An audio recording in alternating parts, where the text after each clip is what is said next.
You gonna click the button? I just did. Welcome to Bogside Chats, where we're talking everything DeFi Kingdoms and keeping it casual. My name is Matty Pesk. As always, I am joined by Guy Kid.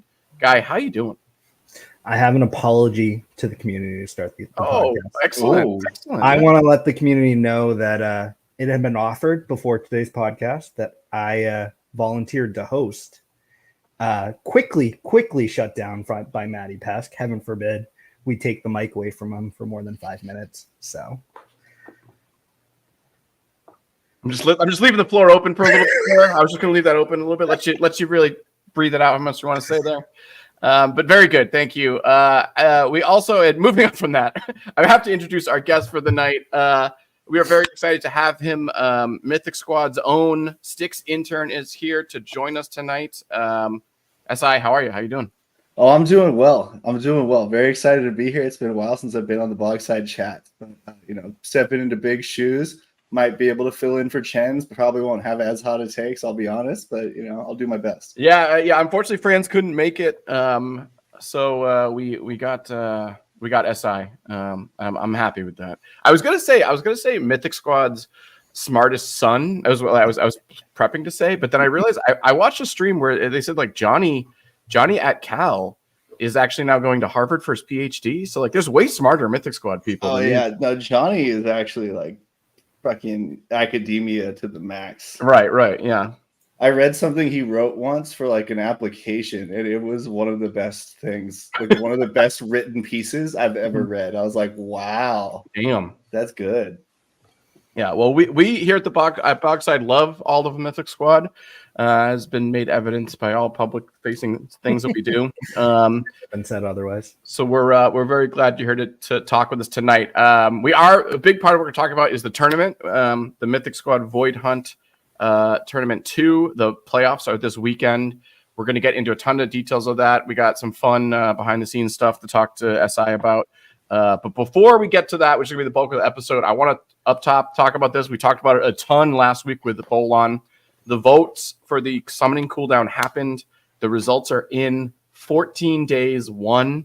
I don't want to use the word landslide, but it was pretty clear that that's what the community wanted. Your guys' thoughts just initially on the results. We're going to talk about the Raffle Master, right? yeah, that one too.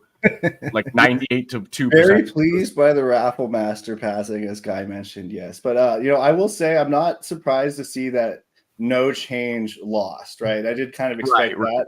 I was surprised that it seemed to be the vast majority of voters, or voting shares, I should say, supported the full maximum 14-day extension. I think I was expecting it to be 7. Am I mad that it's 14? Not really. I mean, I actually see some strategic opportunities that I'm kind of being tight-lipped on because it's an arbitrage opportunity I think is going to arise very soon that I haven't heard others talk about, and I'm excited to play it. So, I think this is fun to shake up the community. I do think there are valid critiques about exercising this power and how often do we do it. I think if it ever comes up again in the future, though, it'll probably be like, do we increase it or leave it alone? But we'll see. But that's my hot take for the night is that I don't think in the future we're going to be voting to bring it down, or I think we're going to be voting whether to bring it up more. Probably. I think it's a fair assessment. I was surprised at that 14 won over 7. I thought 7 was kind of a shoo-in at a minimum, but the fact that it was like 60%, or I think 63.7%. 60. Why don't we pull that up? 63% took 14 days. So it kind of blew my mind. I thought 7-day was definitely going to get it, but I don't know. They have the charts there. I am curious on how, if at all, the voting power changed with the Gen 0 change. It doesn't look like it changed much of anything, but I am curious. Yeah. It's neat to see that we had 2,500 wallets vote. Which is fun. If you compare that to the Raffle Master, only 885 people showed up for that one. All you had to do was click a button. That is interesting. But it is interesting to see if the community's actually coming out for something that does have some level of impact. We're talking pre-pod. It would be interesting to see just the Gen Zero holders or the Gen Zeros themselves, what the voting would have been of if only the Gen Zeros voted for something like this. Be curious if that would be roughly in line with this same 14-7 and 0. That would be cool. I would also really like to see that stat. I don't know if it's possible. But yeah, does that exist anywhere on the blockchain, or like how does that work? Yeah, I don't know. It does. I think it did on Snapshot. When I looked at it on the actual Snapshot website, it did break out my voting power there, like what it was composed of, the different elements. Well, it does. It has that on this too. If you go to the little eye. Oh, is that? Yeah. Okay. Is that what the colors are? Yeah. Okay. But also they do it for the individuals, guy. If you go to one of like somebody in the thing, the like 6,000 votes, that eye right there will show you exactly what. Yeah. So it looks like the Gen Zero is folded into the hero, though. Yes. Amount. Yeah. There is no. That's what he's saying. It isn't a fleshed out of Gen Zeros versus hero voters in general. No, we can have a lot of fun with this, huh? Oh, there's a lot of data in there. Zach, the number one guy, is pretty much all C Jewel and S Jewel. Yeah. I mean, but if that's the same Zach who's been following me for years on Twitter, same spelling, and like always appears as just those 3 letters. If it's the same guy, he's been following the game very closely. Or at least my Twitter feed. With that much money in it, yeah. I mean, that's. Yeah, I wonder for some of these though, like if for that kind of guy, I just see that disparity, and I know I had a guy with that name following me. I wonder, is that just his like governance wallet where he keeps his money, and then all of his heroes are somewhere else? Yeah. Well, I mean, it's interesting too. I mean, because they show everybody's vote, which I like, and you can kind of scroll through, and you see some of the big names that you know here and there in the first few pages, but you don't see a lot of the like, Lady New, Sticky Situation. These are names I've seen with like who have a shit ton of heroes probably, but you don't start to see stuff like Crypto Grady till like page 12. A lot of these names I don't recognize, and it's probably just people hanging on to big stacks of Jewel. So makes sense. I'm not there till you get to 29K, so that's when you get to the ETH Walker DFKH, and then my other account, I did vote from 2 accounts. My other one has like some old stake Jewel that like I'm letting expire because I've like since switched wallets, right? But I still got to get out that vote, that little 3K C Jewel. Yeah, no, of course. I love it. I'm just happy that we did the vote in general. I'm excited for more of this. I want more governance votes, and I know, I think I saw you push back on that a little bit in some of your streams in the past, but I want there to be more governance votes. I want there to be more stuff where the community has a say in it. So, I mean, just to clarify, even if it's just like a request for information and stuff like that, like I don't know. I'm cool with it. I'm cool with it. No, I was actually not really so much pushing back on your request for more votes, but the fact that you were putting a request for more votes without like ever offering, in my opinion, a lot of ideas on what we could vote for. Let's say like we should do it 4 times a week and stuff. I was like, come on, you got to generate some ideas. That's what I was going for with that critique. Okay, all right. I mean, yeah, I'm sure. You know what I would want to vote for the most in the whole world is what would the procedure be? Like vote for options, or like vote to even just do something to start the process of creating a procedure for the community itself to submit things to become votes, right? And so I think that would be a multi-step process where it's like, we get some quorum of people to, if like some people vote that they think we should even talk about it, right? Or that it should move to the next phase. And then after that, maybe a more formal with everyone voting, And I was saying of like, I think the summoning cooldown's been beaten to the community a little bit, but I would love like some kind of RFC process before this so that it doesn't feel so rushed. Of like, to your point of what are the actual voting parameters and what's the topic that we're trying to figure out, and let the community kind of voice some opinions. Yeah. And you can even highlight in the AMAs or somewhere else about these voting things of maybe some snippets from people from the community of like voicing one side of an argument versus the other.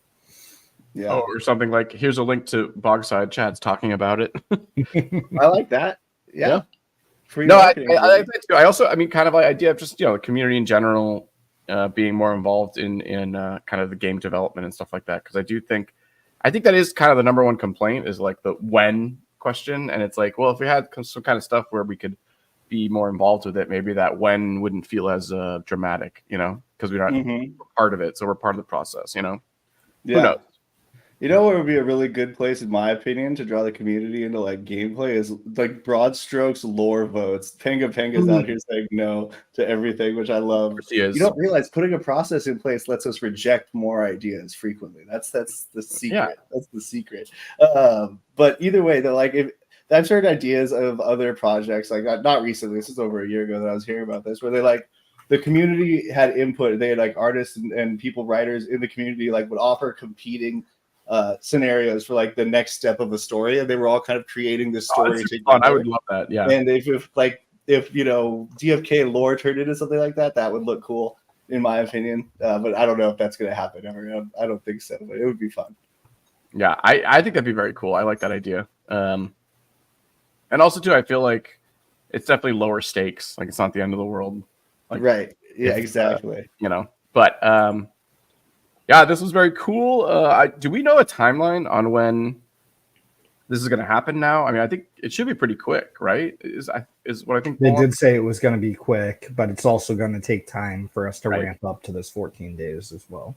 Well, yeah, no. Well, I'm not worried about that. I'm just saying about like them actually instituting this. I know it's going to be a while before, like, because they're going to reset the summons, so it's going to be a while before we actually hit the 14-day maximum. But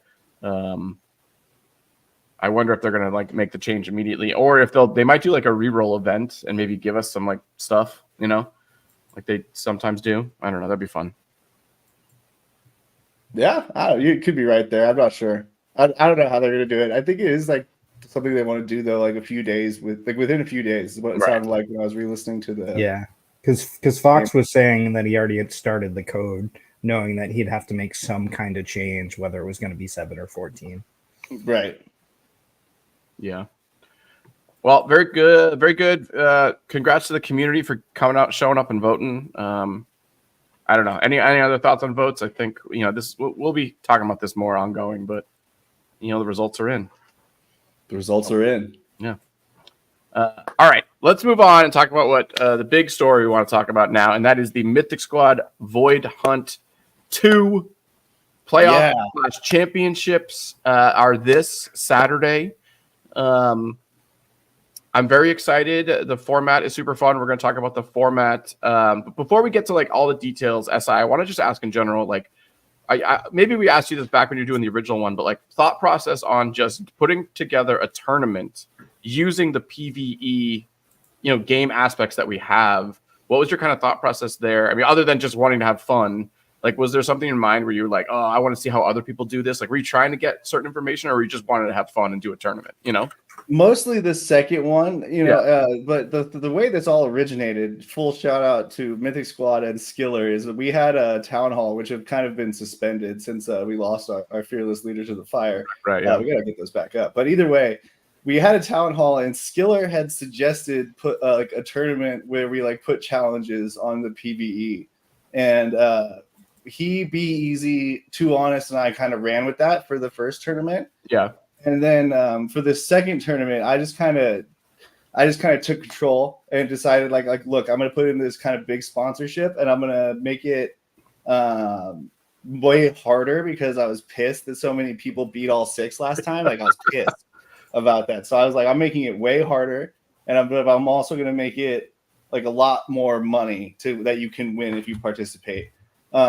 And so those were kind of my goals, and do it in like this. The creation of it was just kind of taking this idea from the Mythic Squad incubator and making it a reality, because we all thought it was a fun idea. And then after that, like realizing, seeing how, you know, if we get some practice in, this could be actually something that really makes DFK marketable to people. Like something they could show, look, there's people playing our game. We don't even have PvP out yet. And just the better, you know, the more I could get reps in, the more we could get the production quality up, it would be good.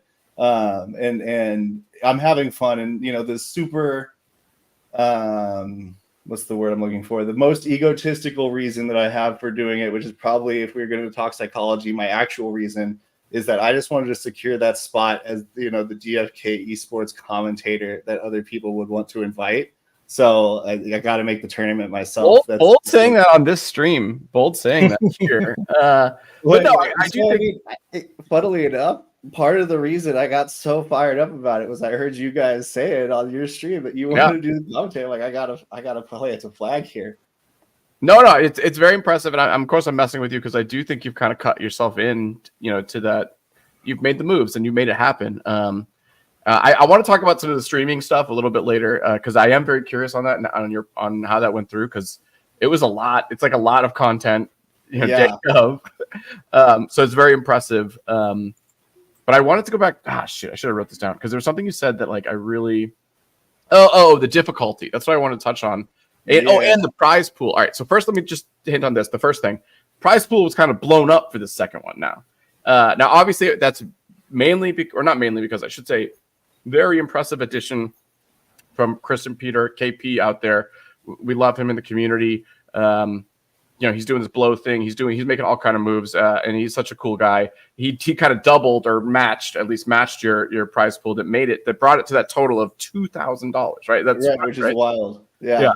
Shout out KP. Thank you. Yeah. So initially you had it at 1K and he matched that 1K to make it the 2K, right? I'm right on that, right? That's correct. That is for the tournament itself. But you'll also notice that on the first day of the MSVH2 was the first day of the Mythic Squad sponsored raffles. Mm-hmm. And the last day of the MSVH2 is the last day of the Mythic Squad sponsored. Right. The in-game one. We're also giving out 1,900 or 900, excuse me, throughout the time. So like the total amount counting KP's thing addition and including also that raffles is 2,900 to the community, to the players. Ooh, that is very impressive. Just right off the bat. That is wild that you guys put that together. I know Franz won. I think Franz won one of them like 2 days ago, right? Or yesterday. Yeah. So very cool. Shout out to you guys for putting that together and giving that to the community because that's awesome. That's like serious cash. Well, thank you. I saw that the jewelers came in hot and quick, and they were giving us atonement crystals, and I was like, all right, I gotta like 5 up that. It's like the idea for the raffles. Yeah, no, I will. Well, shout out to Jewelers for being the first kind of guild to make a move to do that. But this is very impressive. These prizes.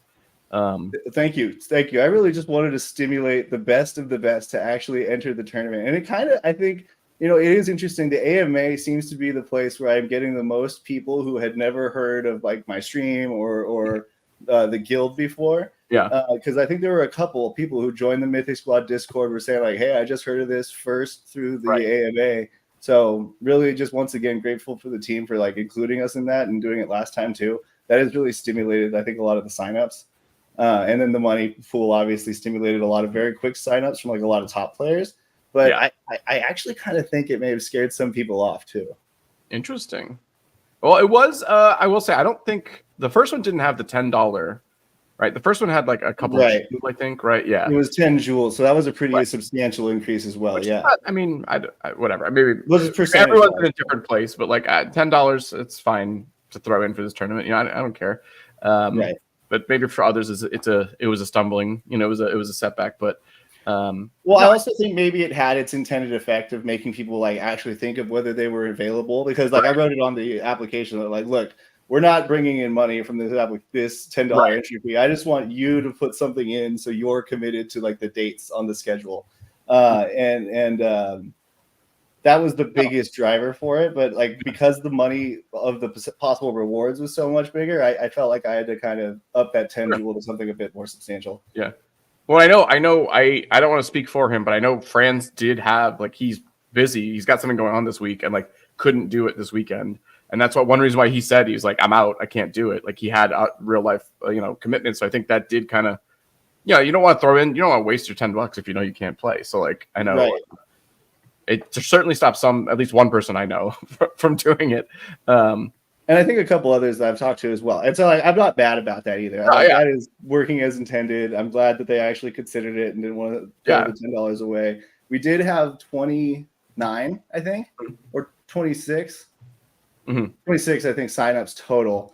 So a pretty good amount of the 32 total that we could have had that I would have supported. And a big part of the reason for the limit and the buy-in as well is because last time I learned that, like, look, I didn't have a schedule in place for the like opening day to the finals because I didn't anticipate so many people beating it. So I had to kind of come up with all that on the fly. Yeah. Meanwhile, I got friends on Bogside chats asking like when finals, and I just got to get it done. I got to get it done is what I'm feeling. So this time I really made sure that the schedule was just in stone with the first announcement. It's like, it's not moving. Next time I still have some lessons though, because next time I got to say like very explicitly, hey, if you can't make this, I'm going to disqualify you. Right. Well, I think, and we're going to talk about this later. I keep saying that about several topics, but once PvP and Metis is a kind of creates the mechanism to let us do this more, I feel like some of those scheduling problems will hopefully be kind of solved. Of like, if you don't click enter game when you're supposed to enter the game, like you're out, like that. Right. So I think, fingers crossed. Yeah. Yeah. I think right now what you're doing is probably the best version of what you can do with what the game aspects they've given us, so thank you. No, definitely shout out to you. All right, so going back to about like number of players signing up and stuff like that, obviously this second tournament was the Rock Box versus the first tournament was the Boars, and in my opinion the Rock Box are not incredibly but much more difficult than the Boars. Do you think people may or may not have signed up because of that difficulty level, or even the level barriers, because it's 12 plus for this one versus Boars is 10 plus, Right. So I think you kind of hit on it at the end there very strongly. The level barriers that I think was already going to be in effect. And then I made it worse by having that average level penalty. Yeah. So I really that was a result of like, reasoned decision making around a goal that I had. And so, I want to encourage, I wanted to give people a chance to see what the very best teams of heroes that exist can pull off. And that means, I didn't want to see people rolling in there and just kind of taking what I would do against, just on an average Friday, just go try to cheese the thing and make it as easy as possible, because there are certainly ways to do that. And that's why we had the average level penalty and also the 4-level max gap, because I could go in with like 2 level 12s and a level 20. I'd hit the right average level and it would still be stupid easzy. Right. Say it's like my warrior with Excalibur and he's just up there hitting level 15 box and I got archers, no problem. Yeah. So a lot of those were just designed because I wanted to see the people who were the very best do what they could against these challenges. And like just tying back to the difficulty aspect, another reason I think the box were more fun to make than the Boars is that the increased difficulty of the Rock Box gives a lot more specific encounters that I can force players to kind of trigger in different ways to make it harder, right? Like hatching all the different eggs versus triggering Demon Box and then like timing out other events with those things. Whereas the Boars, it's like you got Rampage. Right. And then I had like you got to use a no codex hero. You got to use this specific comp. You can't use a healer. And one of the things people said was, look, I don't have that many comps that I think will be high enough to do the box. And this was before I even put out the details. And they asked that I not have class restrictions and just kind of do more challenges. I'm one of them. I think Priest, Archer. I think I saw a lot of people doing Priest, Archer. And if there was a thing that would stop me from doing that, I don't know if I would have wanted to play, honestly, because like that's how I beat the box. Like that's how I know how to do it, and I think it does give the community better data too. If it's just like a challenge, like what heroes are they actually using? They're not being forced to use some shitty hero. They're using what they think is the best. And except for maybe O'Cool coming in with that Berserker double seer comp against Masochist, he may have just been trolling, but I respect that. Yeah. Well, yeah, I kind of did the same. But I do want to talk about that. I want to get into it right now. Masochist was nigh impossible. And I know your counter to this is you did it one time, and I saw you do it on your office hours. And then one person in the tournament, Danimal, actually did it in the tournament, which is like which was significantly more impressive than whatever you did. But I also want to call shenanigans on your beating it, because you had a decked out team with an Excalibur that someone had given you, that you were able to beat the 3 demon box. I guess my point is like, why? It was so hard. Why put it in there? Because like I kind of gave it up as a loss, like in my mind. That's how I approached it. I'm not gonna lie to you. I think you probably tell by the team I put together for it. I was just kind of like, well, I'm not gonna do that one. So let's go win one of the other ones and move on. It was so impossible. Like, why create something so hard? Because it goes back to what I was just saying. I wanted to see what the best of the best could pull off, and it's cool. Like I would have felt shitty about it if no one had beat it, but having just one person beat it, and it accelerated their score so high up the scoreboard, the fact they were able to get that third win after losing the very first one, that I thought was very good drama. And then also the last game of the tourney, LeRae, Jeremy here in the chat, he had it and he lost due to an unforced error. And wait, what happened? I don't think he was damaging the last chicken. It was like still in Whitebird mode. It hadn't gone demon, but he had 2 dead already. That was the last thing on the board. It had just popped out of an egg, and he was just doing damage on it, waiting for its turn to get it. That way it's low before it turns into the demon. He had forgotten that he had chrono purged it as an egg to do damage with the seer, and so he did 2 hits with the other heroes, and then just before its turn, the chrono purge hit and killed it, and so he lost due to an unforced error, even though he had that fat armor, that fat gear, fat wallet like potential, right? You think about that, and so that to me, I loved that moment. One, because I like talking shit with Jeremy. He's in the Mythic squad, and we chew the cud together. But also, look at you with those hip new terms. Oh, that's so old. But also, it just kind of demonstrated, like, look, you can have the best strategy, you could have the best gear, and you can still mess it up because of unforced errors. Because this is a game with tactics that you have to think through, and if you don't, it could cost you, no matter how good your setup is. And so that is part of the reason why I think. Part of the reason why I think a ban on equipment is something I would probably never consider, because I think, one, the era of the community tolerating heroes not wearing equipment is going to end very suddenly the moment that we don't have that guild armor anymore. Yeah. And 2, so then it becomes a matter of line drawing. Like, I have to exclude the best equipment, but not the average commitment. And there's always going to be those ones right on the line where people just bitch at me, and I don't want to do any of that. No. Then another factor is that, look, I think a lot of people say that, like, oh yeah, whales come in and they can buy all this equipment, but they're also ignoring that the people who play the most of the game are also probably the biggest block of people who have that equipment. Right. And Jeremy, I know he buys some, but he actually has gotten from drops those pants that he was wearing, the speed pants that he had on like all of his team for the last round, and the multiple Excaliburs he was using. Those were things that he has gotten from playing a shitload. And I would never want to put a mechanism into the tournament that disincentivizes that player from doing the best they can, because I'm worried that other people are going to come in and buy stuff from them.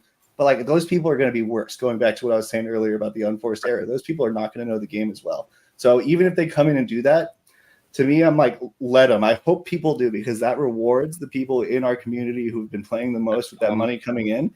And they still have the advantage because they know the game better.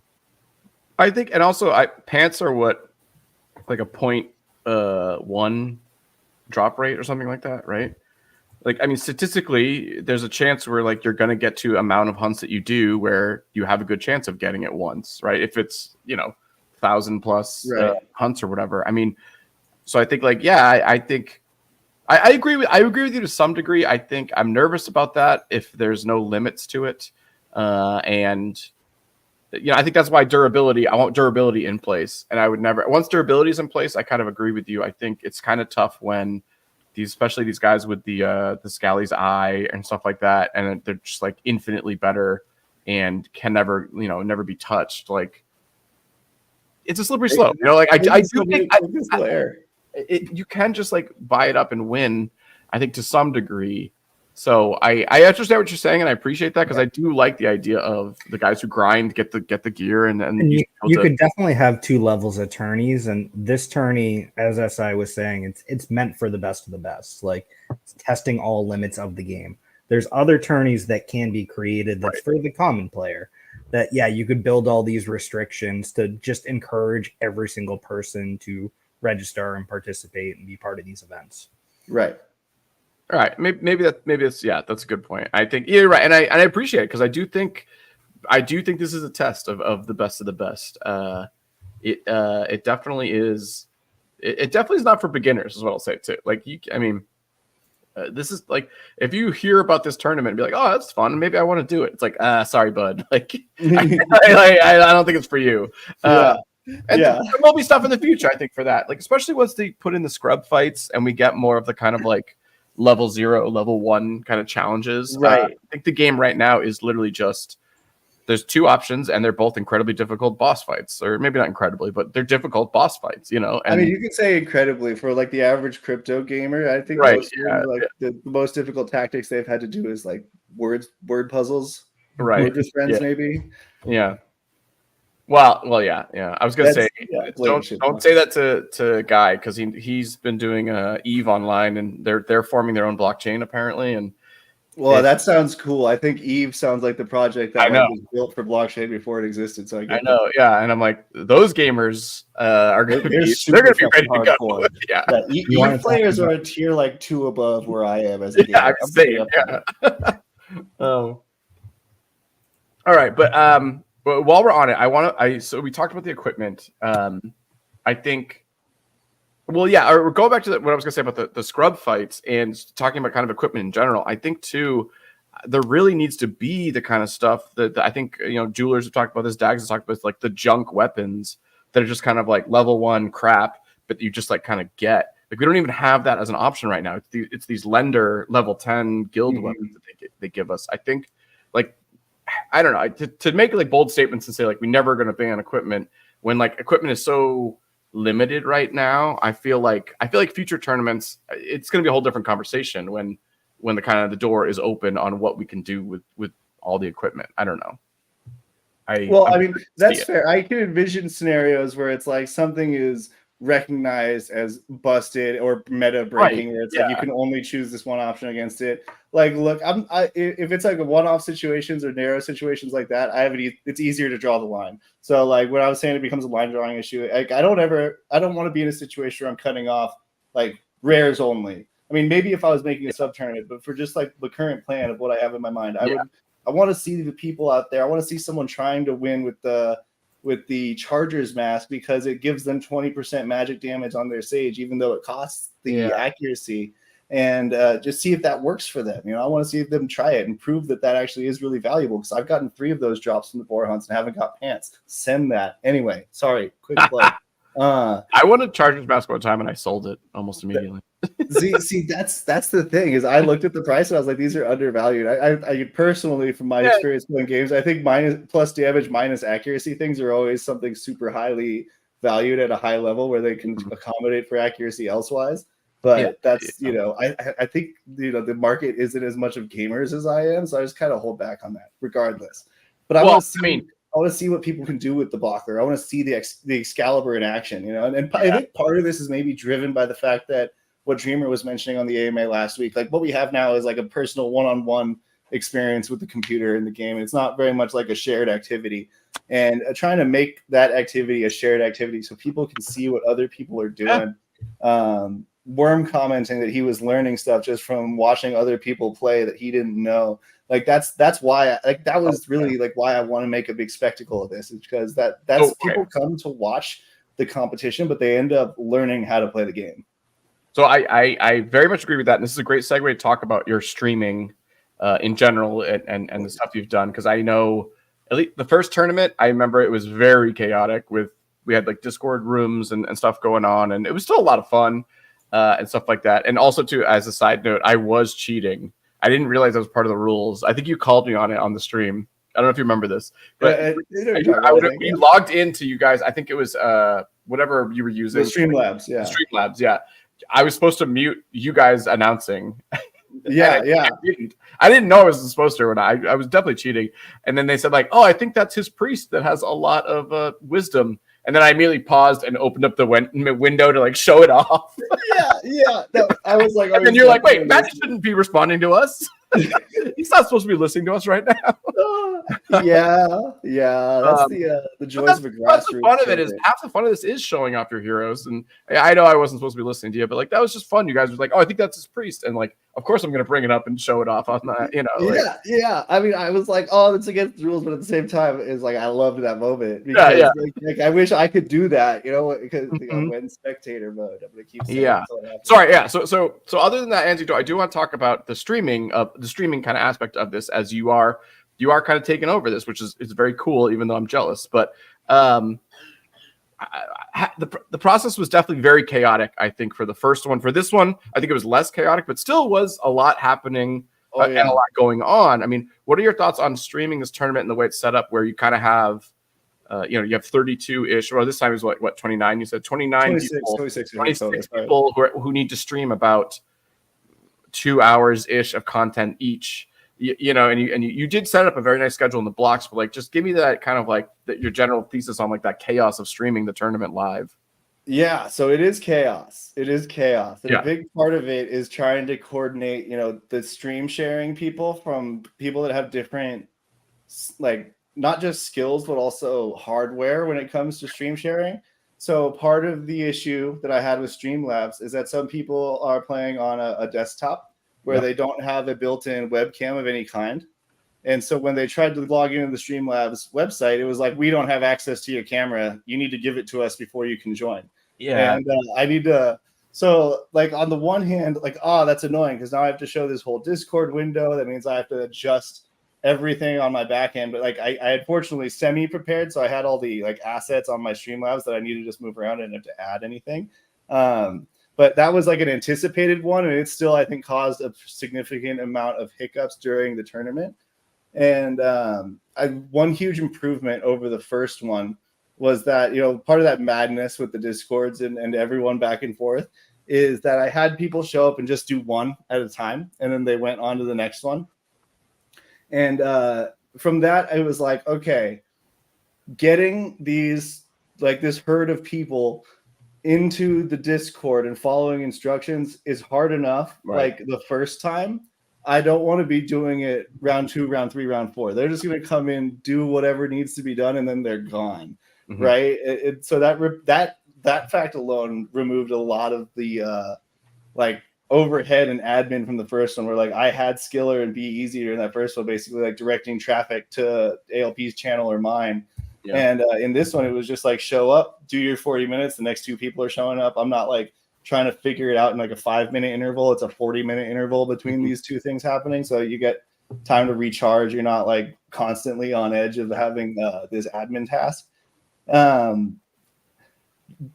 That said, I do think a lot of my instructions, or like a lot of improvements I'm going to make, are just around literally making a detailed commentator join instruction and a detailed player join instruction sheet, but like with literal pictures of what you do. Like I just saw Dags in chat saying he didn't know how to mute us, which is like you right click your browser tab at the top, and on any browser you can mute tab. And so that's what I was like, I need to include that screenshot because not everyone knows how to do that kind of stuff. Sure. And he's not the only one, I'm sure. And another thing is I'm going to tell people without a webcam to download OBS, and then they'll have the virtual webcam available as an option. And then I can just use Streamlabs for all of it.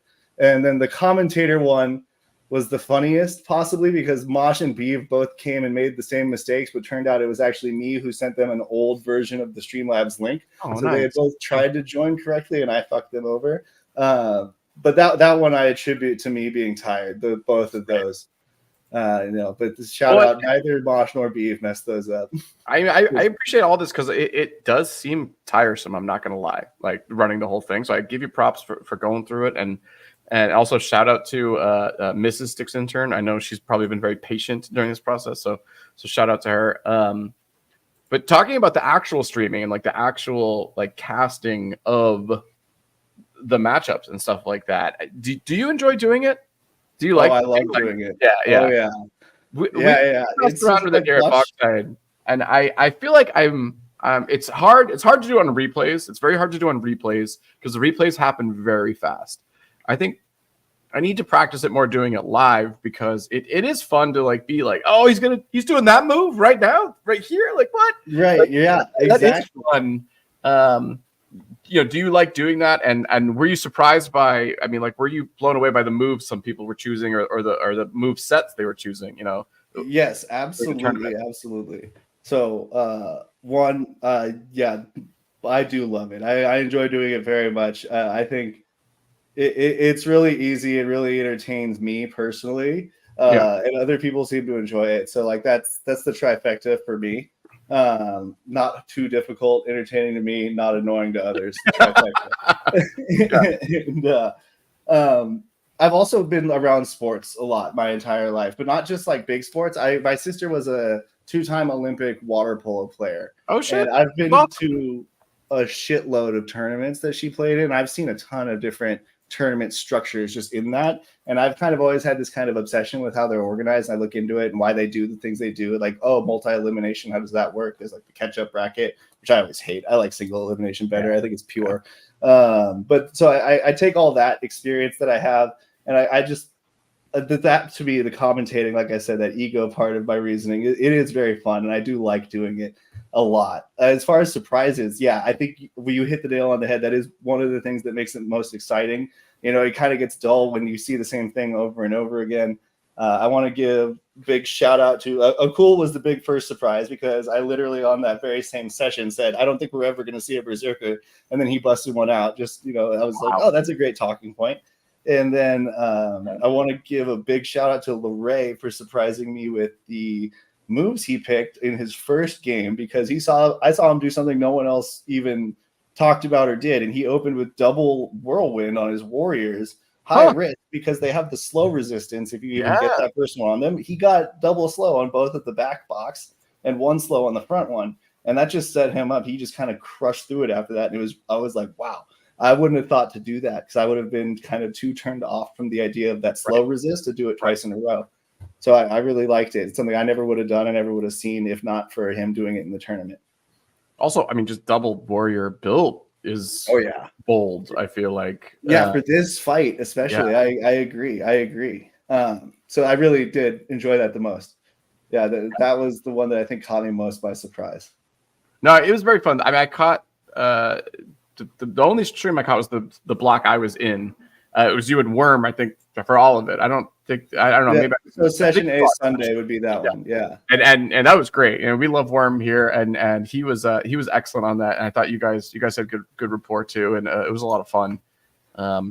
So definitely, I had a lot of fun with him and with Emerson the first day. I do think Worm got the benefit of the lessons learned the first day. I got a DM from Dags halfway through the day saying, "Hey, you should do picture in picture," and I was like, fucking brilliant, because that's with the other like the whoever else live at the same time. That way everyone can watch and they can rewind and see it if I'm like missing something because of the commentating. It just satisfies a lot of like the problems that I was having with missing stuff. So I was like, this is great. And Worm got the benefit of all of that growth. I do think that first one, that session A Sunday and the session B Sunday, are the two that I recommend people to watch when I'm trying to like market it to other people.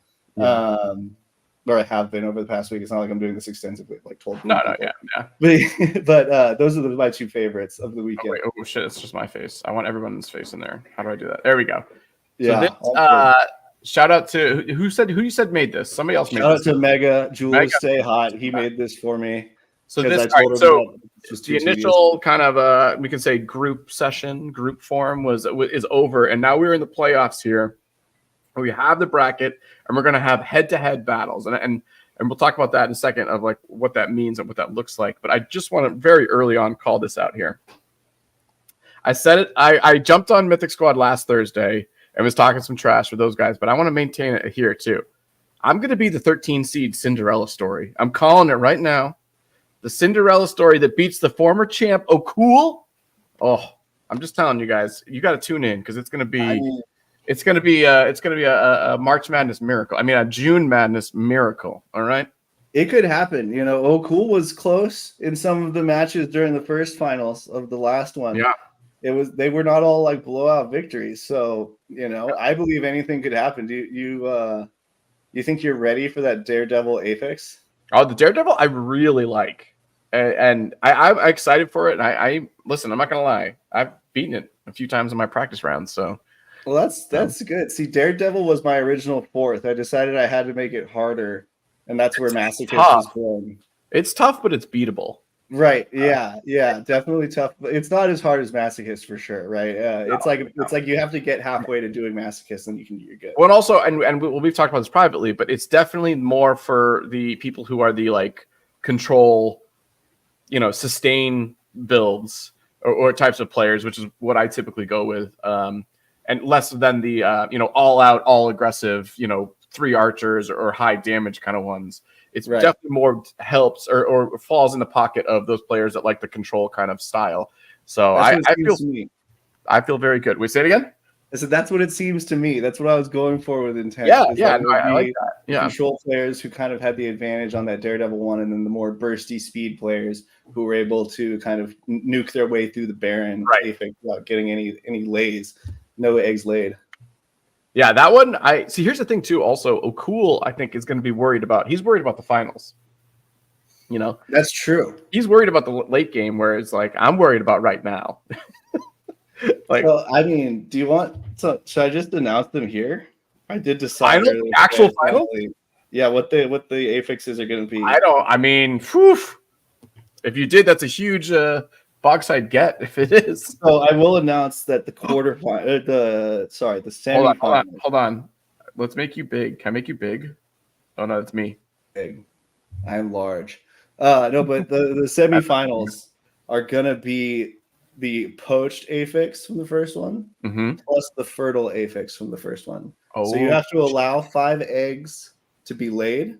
You cannot allow any eggs to hatch. Oh my god, that seems insane. It's gonna be tough. So okay, all right. So let's walk me through this. 5 eggs have to hatch. You have to kill those eggs immediately, but also the mama has to stay alive the entire time. They have to be laid, right? But they can't be allowed to hatch. So like they get turned into egg form. They can't be allowed to pop out of the egg. Right. So you got to kill them quick. Oh, that's. But also you have to have the sustain to live through 5 cooldowns. The mama's going to just keep poking you while you're dealing with it. Yeah, precisely. Oh man. So that's the semifinal round, which is arguably harder than the finals, but we'll see. Arguably. What's the finals? I can't tell you that. Oh, all right. It still remains secret. Oh, is that Bolon in the chat? Love it. Bolon is in the chat. I is a madman. Yeah, he is. He is a madman. Sorry, so you're here first. The semis is going to be poached plus fertile, right? That's right. So 5 eggs have to be laid. None of them can hatch. Oh, that is brutal. I don't know how you do that without, at a minimum, 1 archer. I think you have to do it with 2 archers in my mind. Or like a super sick luck archer who hits that crit, right? And kills it in 1 shot, right? One ball stones it every time. Yeah, high risk, but could be the strat. I don't know. But yeah, I'm excited to see it. That is wild. And that's what O'Cool will be thinking about. Well, that is what he's going to be thinking about. He's not going to be paying attention to his first round matchup. I'm so excited. Also, too, where was I think Mega did this? Yeah. I don't want to say that I promote or say anything about betting, but like, hey, listen, believe in the Cinderella is all I'm saying. Okay. The dream is real. Yeah. Yeah. I believe in the Cinderella. If there were a hypothetical odds maker for this tournament, I think they would be like kind of crazy because there's not enough data out there on the. Oh yeah. But that said, I wouldn't pursue them. No, I mean O'Cool won the first tournament. Not only did he win the first tournament, but we know he's got this wallet that seems to be endless of amazing heroes. It's true. Yeah, it's a tough, and so does Carrot Kid. And also, well, I will say, Carrot Kid I know has a huge wallet. O'Cool has a huge wallet with a lot of impressive heroes. Danimal too. Danimal winning that round is insane. But an ADFK guy hits that 3 seed with just crypto. Just might be the one to take the whole thing. I'm not gonna lie. I think I got my money on him if I had to bet. He is the videos he put out, the expertise he has. I feel like he's like so tuned in to the how to beat the rock box. Well, he very much like Leray had Masochist pretty much in the bag until an unforced error. I don't remember his as specifically. Yeah, but he definitely could have beaten all 4 if he like had like I don't remember what it was because I was distracted. But regardless, I know that he was definitely in competition to do that. So definitely is someone I would be watching out for in the tournament here. Well, he got the 3 seeds, so I mean, he's up there. Oh yeah. He's got very high up there. Nick Shaw was like someone I had no familiarity with. I know that is. Out and basically crushed everyone, though. I love that aspect. Do we know who he is? Like, has he been in the community and like different name or?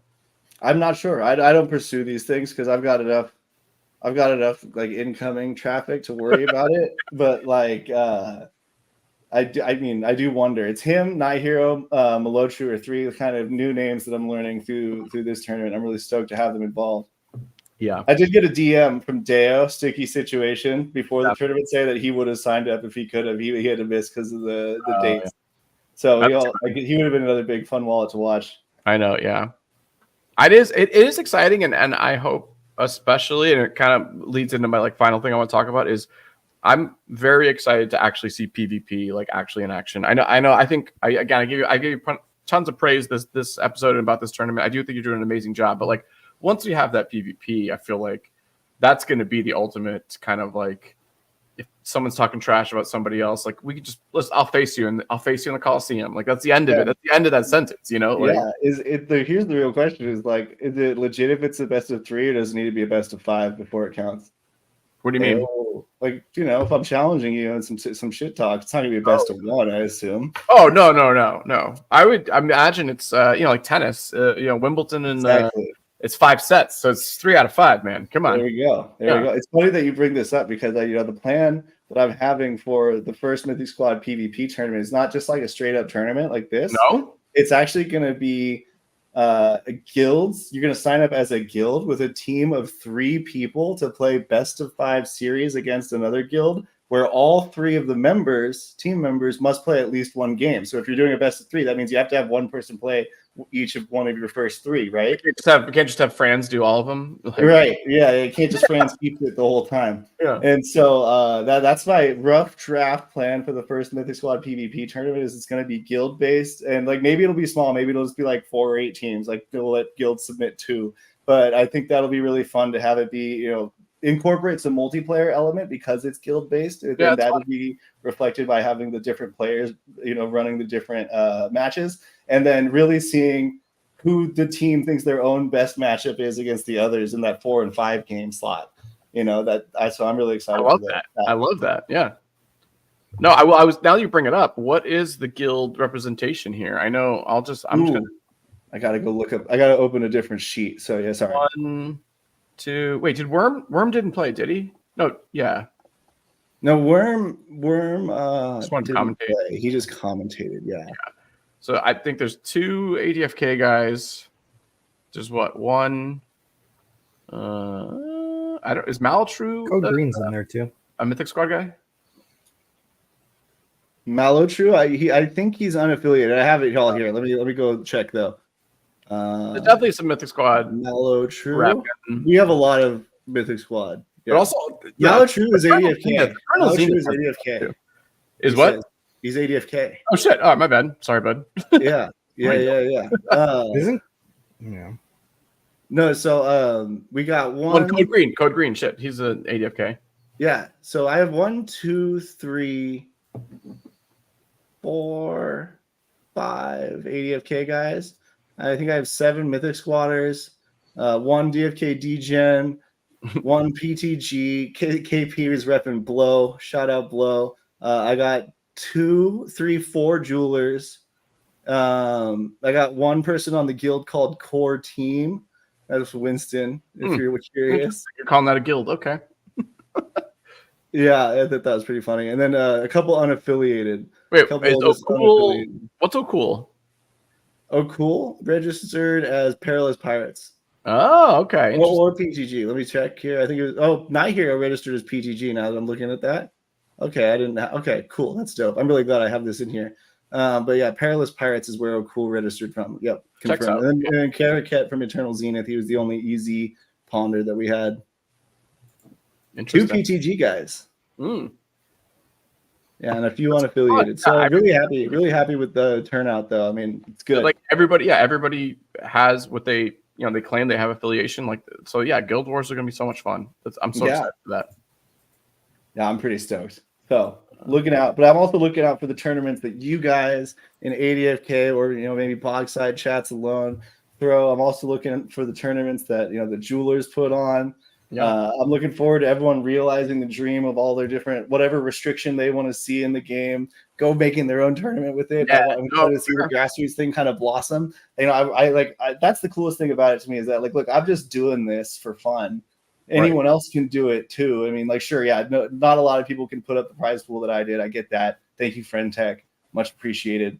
But I'm just trying to set an example, right? And I want other people to come do it however they want. It'll just be so much more fun if we're all just doing it that way. Instead of arguing about how it should be done, just go do it the way you want it done.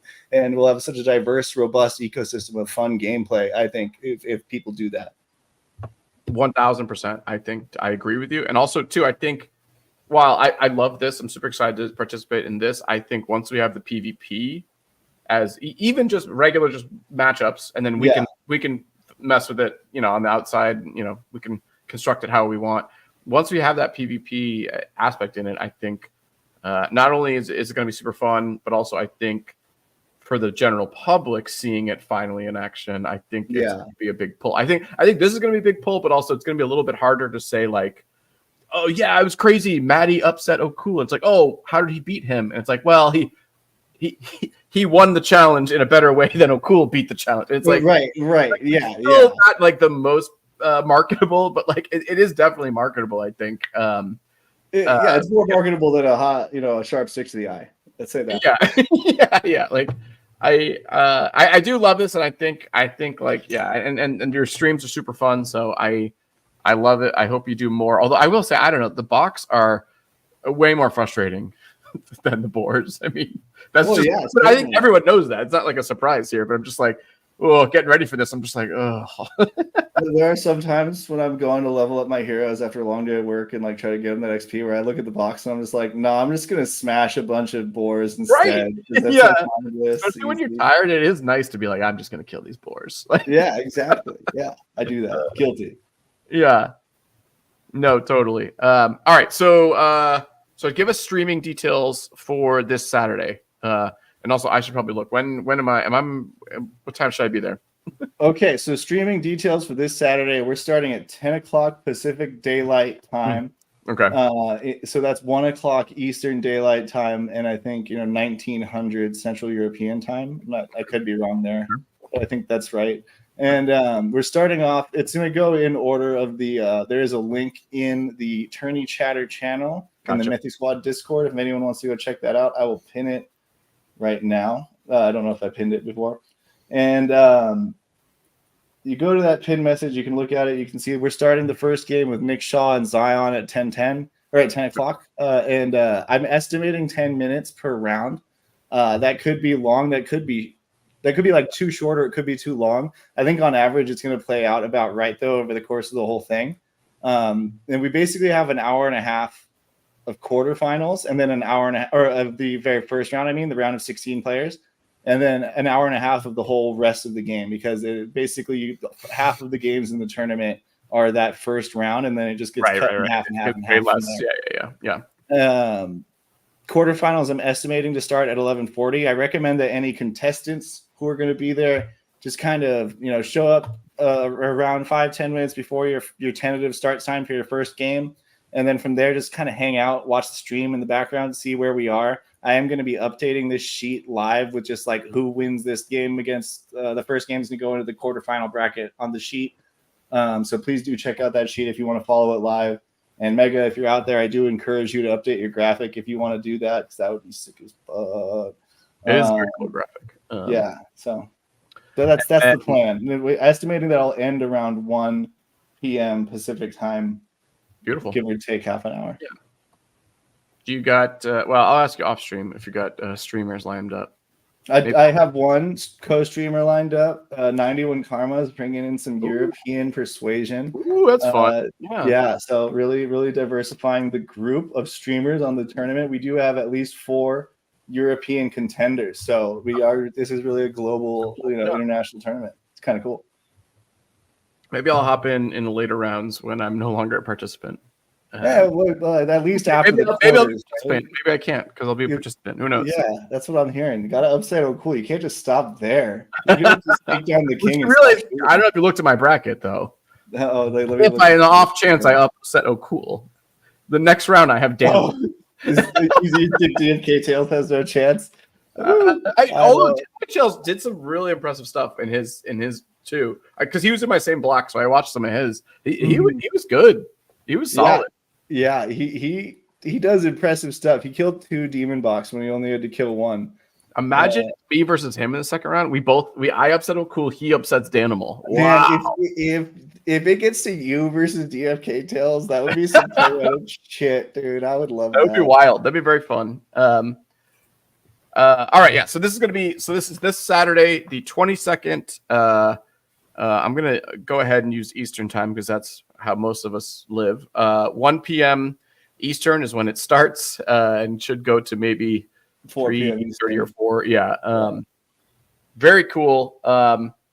I think we're gonna wrap up this episode unless we had anything else. Guy, do you have anything else or any questions for SI you had? No, should be fun. Yeah. Looking forward to tuning in. Yeah, hell yeah. Looking forward to it. Any last thoughts you have, or stuff you want to talk about the tournament we didn't get to? No, I mean, I thank you for letting me go through it with you. Thank you for asking questions. This has been a lot of fun for me. A lot of to just go through some of it. On the behind the scenes aspects, I'll just add that, read the instructions, people. I cannot tell you how much that makes my life easier when they read the instructions. That's like if I had to pick one thing to change about my competitors, it would be that they read the instructions more. But no, this is all a joke. I mean, of course. I'm taking it as a learning curve, and it's making me up my game in a lot of ways. Just kind of seeing the things that people ask about that I had written down. It's like, all right, that one wasn't obvious enough. Got to make it clearer. So it's still a constant improvement. And really, really excited to keep it going. Maybe the next one, if we don't have a new hunt for a while, it might just have to be a mixed tournament of bacon and eggs. We'll see. Ooh, that sounds fun. But also I will say there was one thing you guys said on the stream when I was illegally listening, and we should shout this out to the team. Maybe we should make an AMA question of it, actually, is if there was a spectator mode in the game. That would help a lot of our problems, I think. I mean, I do tell them behind the scenes that I want spectator mode. Yeah. So it's certainly not an I don't think it's a priority for that. I don't think it's an easy thing, though. Yeah. All right. Well, SI, thank you so much for joining us. We love having you on Bogside. I think I'm going to... Oh, wait. How do I wrap it up? Oh, yeah. This has been an episode of Bogside Chats. My name is Matty Pest for Guy Kid and for our guest, StycksIntern. Thank you for joining us so much, and thank you guys all for tuning in. We will catch you next week. Later.